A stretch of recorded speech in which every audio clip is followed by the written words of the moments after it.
இப்போதைக்கு பாஜகவோட இலக்குங்கிறது வந்து அதிமுகவை திட்டுறது மட்டும்தான் பாஜகவோட இலக்குங்கிற மாதிரி தானே போயிட்டு இருக்குது. அப்படி ஒரு நிலைமை அதிமுக உருவாக்கி இருக்குன்னு தான் நான் சொல்லுவேன். அதிமுகவுக்கு எதிரி யாரு? திமுகவா பிஜேபியான்றத எடப்பாடி அவர்களும் சரி, அவர் கீழே உள்ள முன்னாள் அமைச்சர்களும் சரி அதை தீர்மானிக்கலைன்னா இதுல அதிகமான விலை கொடுக்க போறது அதிமுக. ஏன்னா வரக்கூடிய 2026 தேர்தல் என்பது அதிமுகவை பொறுத்தவரை இது வாழ்வா சாவா போராட்டம். ஏன்னா ஏற்கனவே 5 முறை அதிமுக தோல்வி அடைஞ்சிருக்கு. சறுக்கிறது வேணா யானையா இருக்கலாம், எழுந்திருக்கிறது குதிரை மாதிரி எழுந்திருப்பார் எம்ஜிஆர். ஜெயலலிதாவும் அப்படிதான். எடப்பாடி யானை மாதிரி விழுந்தாரு, யானை மாதிரியே எழுந்திருக்கிற கஷ்டப்படுறாரு. 5 முறை எழுந்திருக்கலையோ. இல்ல, பாஜகவுக்கு பண்ற அட்வைஸை விட ராமசீனிவாசன் அதிமுகவுக்கு தான் அட்வைஸ் அதிகமா கொடுக்குறாங்க. அவங்க தானே இதெல்லாம் ஆரம்பிக்கிறாங்க.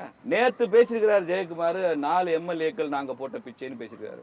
அப்ப 65 எம்எல்ஏ யார் போட்ட பிச்சை? அந்த 65 எம்எல்ஏக்கள் முன்னாள் அமைச்சர்கள். அவங்க தொகுதியில் அதிமுக ஃபர்ஸ்ட் வந்துக்கணும்ல இந்த பார்லிமெண்ட் எலெக்ஷன்ல. ஏன் வரல? பிஜேபி கூட இல்ல, அதனால வரல. பாஜக கூட இருந்ததுனால தான் அதிமுக 65 இடத்துல ஜெயிச்சது. பிஜேபி கூட இருந்ததுனால நீங்க வாங்கின ஓட்டு சதவீதம் என்ன? 19, 21 பார்லிமெண்ட்ல கூட நின்னீங்கல்ல, நீங்க வாங்கின ஓட்டு சதவீதம் என்ன? இப்ப பிஜேபி விட்டு வெளியில வந்ததுக்கு அப்புறம் நீங்க வாங்கின ஓட்டு சதவீதம் என்ன சொல்லுங்க. தற்கூரின்னு ஆரம்பிச்சது யாரு? அறவேக்காடுன்னு சொன்னது யாரு? அந்த கட்சியில ஒரு பொதுச் செயலாளர் ஒருத்தர் பேசுறாரு, இந்த கட்சியில பொதுச் செயலாளர் நான் பேச வேண்டிய அவசியம் இருக்கும்ல. கவுண்டர் பார்ட்டு தானே பேசி ஆகணும். அது சிறுபான்மையினருக்கு உங்க மேல நம்பிக்கை வரும், ஒரு 13% ஓட்டு நமக்கு வந்துடும் அப்படின்னு நீங்க கற்பனை பண்ணிட்டு இருக்கீங்க. சும்மா அதிமுக அப்படியே கயிற்றுக்கட்டில் பாட்டு வானத்தை பார்த்து பாட்டுட்டு அப்படியே காலாட்டிக்கிட்டே கற்பனை பண்ணா ஓட்டு விழுந்துருமா? இப்போ சிறுபான்மை ஓட்டு போட்டாங்களா உங்களுக்கு இந்த தேர்தலில்? நீங்கள் எஸ்டிபிஐ கூட எல்லாம் அலையன்ஸ் வச்சிருந்தீங்கல்ல, ஓட்டு போட்டாங்களா?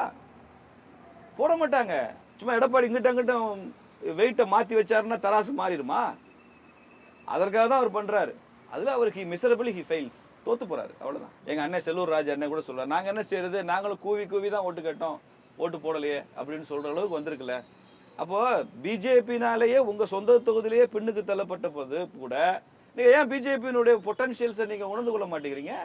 அப்புறமும் நோட்டா கீழே ஓட்டு வாங்குற கட்சிக்கிறீங்க, நாங்க போட்ட பிச்சைங்கிறீங்க. எப்படி பிச்சை?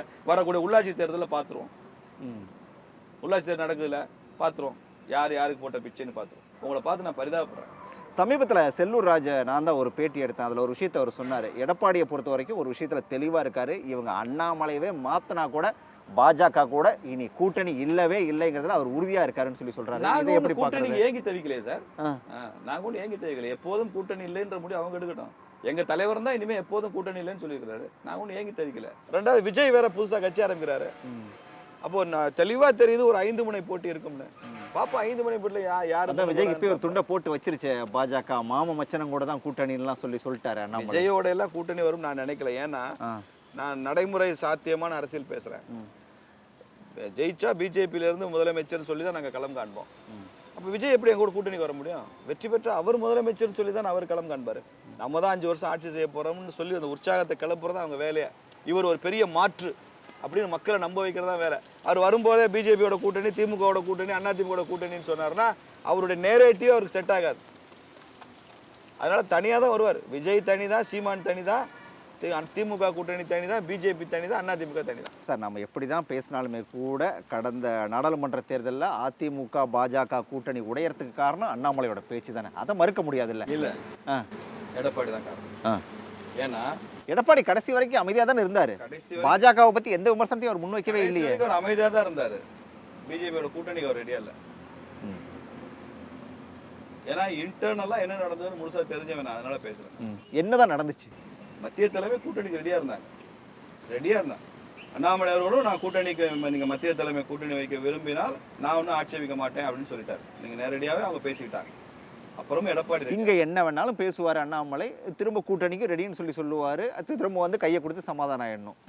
அது கரெக்டா. காரணம் எடப்பாடி தானே சொல்றேன். அலையன்ஸ் வராத காரணம் எடப்பாடி தானே. நான் தான் வெளிப்படையா சொல்றேன். எடப்பாடி தலைமையில வெற்றி பெற்றார்களான்னு ஒரு தேர்தல் சொல்லுங்க. நீங்க பிஜேபியோட கூட்டணியில் இருந்ததுனாலதான் நாங்க ஜெயிக்க முடியலன்னு சொன்னீங்க. நகராட்சி தேர்தலில் பிஜேபி கூட்டணி இல்ல, ஜெயிச்சிங்களா?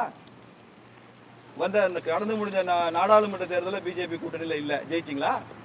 இல்ல வாக்கு சதவீதத்தை கூப்பிட்டீங்களா? இல்லையே. நீங்க ஏதாவது ஜெயிச்சு காமிச்சிட்டு பிஜேபியோட போனதுனாலதான் எங்களை அழிக்க நினைக்குது, நாங்க வெளில வரோம்னு சொல்லலாம். இல்லையே, எங்கேயுமே இல்லையே. அதனாலதான் நாங்க சொல்றோம், நாங்கள் வளருவோம். எங்களுக்கு கூட்டணி இருந்தாலும் வளருவோம், இல்லைனாலும் வளருவோம். விலை கொடுக்க போறது நீங்க தான் சொல்றோம். ஒரு முயலை வீழ்த்தி விட்டேன் என்று சொல்லி வருகிற அம்பை விட நான் யானை எறிஞ்சேன், ஆனா அந்த யானை ஜஸ்ட் மிஸ் தப்பிச்சிருச்சு அப்படின்னு சொல்லி ஒருத்தன் ஒரு ஈட்டி எடுத்துட்டு வராம பாருங்க, அந்த ஈட்டி தான் சிறப்பு வாய்ந்ததுன்னு சொல்றான். அதனால நாங்க ஜுஜிபியெல்லாம் எதிரியா வச்சுக்க வேண்டிய அவசியம் இல்லைங்க. எங்களுக்கு எதிரி திமுக தான். கடைசியா சொல்லுங்க, இந்த பேட்டியை வந்து எடப்பாடி பழனிசாமி நிச்சயமா பார்த்துட்டு இருப்பாரு, என்ன அவருக்கு சொல்றீங்க? எடப்பாடி ஐயாவுக்கு மாத்திரம் இல்லைங்க, ஒட்டுமொத்த அதிமுக சொல்றேன், உங்களுக்கு பிஜேபி எதிரி இல்லை. ஜனநாயகத்துல ஃபிக்ஸ் ஒரு எனிமி ஃபர்ஸ்ட். இல்லைன்னு சொன்னா தமிழ்நாட்டு அரசியலுக்கு அதிமுகவினாலேயே தெளிவில்லாமல் போய்விடும். ஸோ அது வரைக்கும் இன்னும் இருக்கிற நாட்கள்ல வந்து அதிமுக திட்டுறது மட்டும்தான் பெரிய ஒரு மெயினா வச்சு அப்படியே போறதா பிளான். அதுதான் கப்பு முக்கியம் பிகிலு.